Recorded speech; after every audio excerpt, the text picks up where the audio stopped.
What's good, everyone? Thanks for clicking the video. Today I'll be showing you two advanced shot creating moves in NBA 2K25 that I really haven't seen anywhere yet this year. Be sure to drop a like, subscribe if you're new, let's get right into it. So I was making a video on my Dalton Connect build that you're seeing on screen. Check it out if you haven't.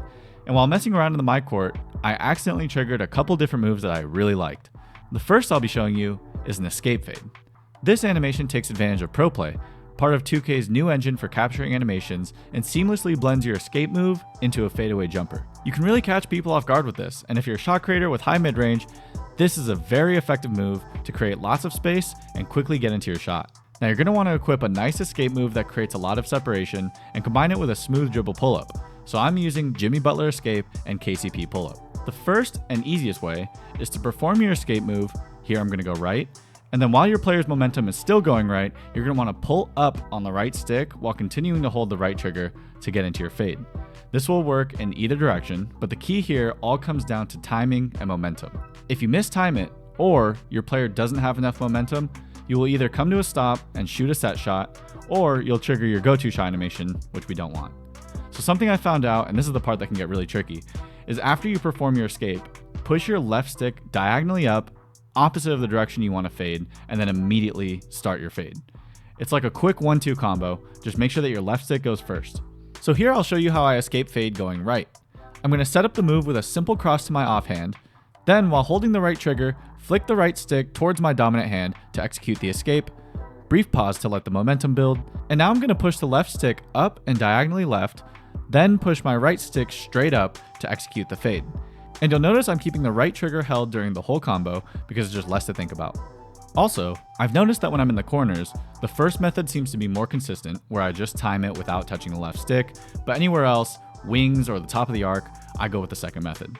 If you're still having trouble and your player's doing their go-to shot or trying to take a set shot, try setting up your escape move with any move. It can be a simple cross, tween, or behind the back, then execute your escape fade. As I've been working on this move during the making of this video, I realized this might be one of the most important tips to triggering this move more consistently. Now the second move I want to show you is an escape hop jumper. With this one, you can create even more space, making you that much harder to guard. To pull it off, you do the same thing as you would with an escape fade, but instead of pulling up on the right stick, you pull to the side. I really like Jalen Green's hop jumper for this, but I haven't tried any others yet, so mess around in your my court and leave a comment if you find any other hop jumper animations that combo well with this move. Now I got one more bonus move I discovered while making my last video that I also haven't seen anyone else do, and that is a half spin jumper. I didn't even know this animation was in the game. In fact, I just recently found out about half spins, which you do by pulling the right stick in a quarter circle, and while messing around, I realized that if you just keep holding the stick, you'll get to this move. I think half spins are slept on, and I found that they usually trick the defender because hardly anyone pulls this out in game, so I'm curious to see if this half spin jumper will be worth going to in some situations. So that's 3 secret shot creating moves I showed you. Now I'll be hopping into the rec for some gameplay with the goal of scoring off each of these 3 moves at least once. And of course we gotta win the game. So let's see how effective these moves can really be. Alright, so here we are at small forward on our Dalton Connect build. Our matchup is 6'8" with a 92 perimeter defense, so it should be a solid defender for us to test out some of our moves on. You can see a live controller overlay at the top left. I wanted to try that out specifically for this gameplay since I know it can be a little tricky to get these moves off.